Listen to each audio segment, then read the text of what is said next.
जय हिंद दोस्तों। जैसा कि आपने देखा है, चुनाव के 3 चरण कंप्लीट हो चुके हैं। चौथे चरण का मतदान कल ही होने वाला है। कई सारी सभी पार्टियां जो है अपने प्रचार में व्यस्त है, अपने मुद्दों की राजनीति कर रही है। जो मुद्दे देश की जनता के लिए ज़रूरी है उन मुद्दों पे बात कर रही है। लेकिन कई सारे नेता जो इंडी गठबंधन के नेता है, उनके मुंह से सबसे ज़्यादा एक बात सुनी जा रही है कि अगर मोदी फिर से देश के प्रधानमंत्री बनते हैं तो वह हमारे लोकतंत्र को, हमारे संविधान को ख़त्म कर देंगे, संविधान बदल देंगे। ये बातें सुनने में आ रही है। एक चीज़ मैं उनसे ये कहना चाहूँगा कि अगर संविधान अगर खतरे में है, लोकतंत्र अगर खतरे में है, तो जब इंदिरा गांधी जी ने इमरजेंसी लागू की थी तब हमारा लोकतंत्र कितना सुरक्षित था।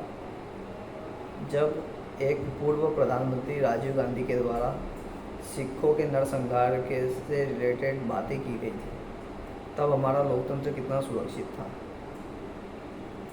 जब इन इंडी गठबंधन की पार्टियों द्वारा लाखों, हजारों, करोड़ों रुपयों का भ्रष्टाचार हुआ तब हमारा लोकतंत्र कितना बचा हुआ था। जब प्रधानमंत्री मनमोहन सिंह के एक विधेयक को राहुल गांधी ने संसद में, बीच संसद में फाड़ के फेंक दिया था तब हमारा लोकतंत्र कितना सुरक्षित था। आज जब से 10 साल नरेंद्र मोदी सरकार को हो चुके हैं, 10 साल में अभी तक एक बार भी नहीं देखा गया कि हमारा लोकतंत्र खतरे में। आम आदमी भी जानता है कि ये सब चुनावी बातें हैं, चुनावी मुद्दा है। इंडी गठबंधन वालों के पास में कोई मुद्दा नहीं है कि हमारा लोकतंत्र खतरे में हो। एक मशहूर शायर द्वारा एक लाइन पूर्व प्रधानमंत्री जवाहरलाल नेहरू के लिए लिखी गई थी कि जवाहरलाल नेहरू हिटलर की तरह कार्य करते हैं, तो उन्हें जेल में डाल दिया गया था। तब हमारा लोकतंत्र कितना सुरक्षित था। एक तरीके से तानाशाही कांग्रेस सरकार द्वारा की गई थी।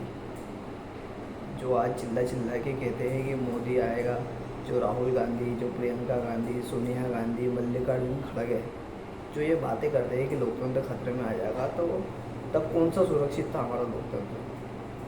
हमारे लोकतंत्र अगर ये कहते हैं कि हमारे लोकतंत्र को खतरा है, संविधान को खतरा है, तो एक चीज़ मैं कहना चाहूँगा कि हमारे संविधान में बोलने की आज़ादी है।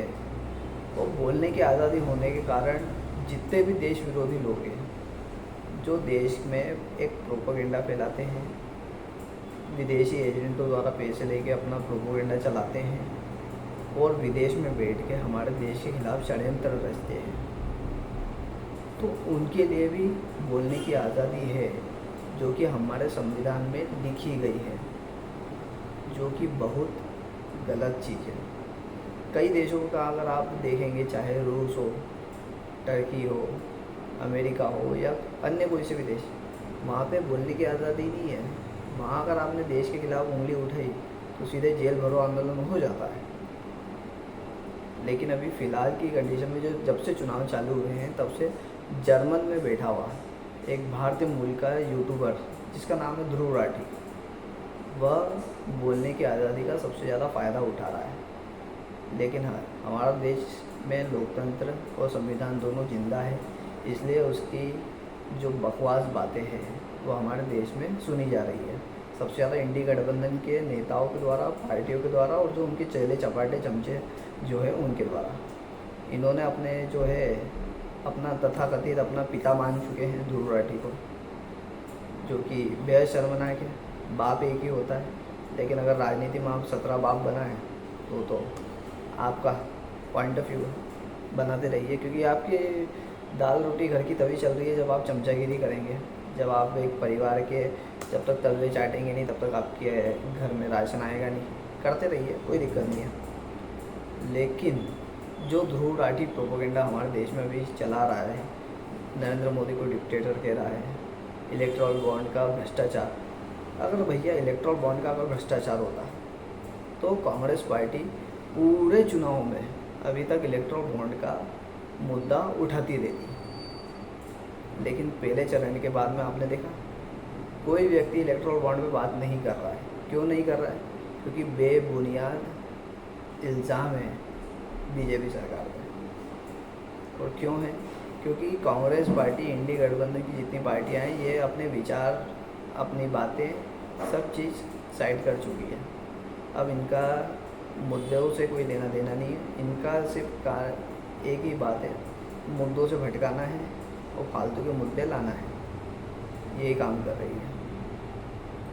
तो दूर राठी जितनी भी बातें कर रहा है, डिक्टेटर, इलेक्ट्रल बॉन्ड या अन्य जो भी बातें हमारे देश में करी जा रही है, उसके द्वारा सिर्फ बेबुनियाद बातें चल रही है। क्योंकि उसे हमारे देश के जो इंडिया गठबंधन की पार्टियां हैं, उनके द्वारा एक फंडिंग की जा रही है। फंडिंग के द्वारा ही वो ये काम कर रहा है। माना भैया आप यूट्यूबर हो, लेकिन यूट्यूबर सिर्फ यूट्यूबर की दुनिया है, एक तरफ होती है।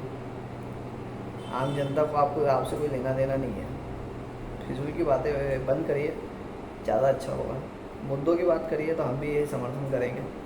लेकिन सिर्फ विदेश में बैठ के देश के खिलाफ गलत बोलना, बोलने की आज़ादी का जो फ़ायदा उठा रहे हो, ये गलत चीज़ है। हमारा देश में हर किसी को, हर एक कुत्ते को भूखने की आज़ादी है, लेकिन इतना भी मत भूखो कि गला बैठ जाए। और हम भी जानते हैं कि सिर्फ चुनाव तक ही आपकी जो वीडियो है नरेंद्र मोदी के ऊपर वो आती रहेगी, उसके बाद तो आना नहीं है। तो अच्छा है, करते रहिए। हम भी जानते हैं प्रोपोगंडा फैला रहे हो, कुछ नहीं करते रहिए, अच्छी बात है। हमारी तरफ से आपको बहुत सारी शुभकामनाएं। और मेरे जितने भी भाई जो मुझे समर्थन देते हैं, अगर उन्हें वीडियो पसंद आया हो, वीडियो को लाइक, चैनल को सब्सक्राइब और वीडियो को शेयर ज़रूर करिएगा। जय हिंद, जय भारत।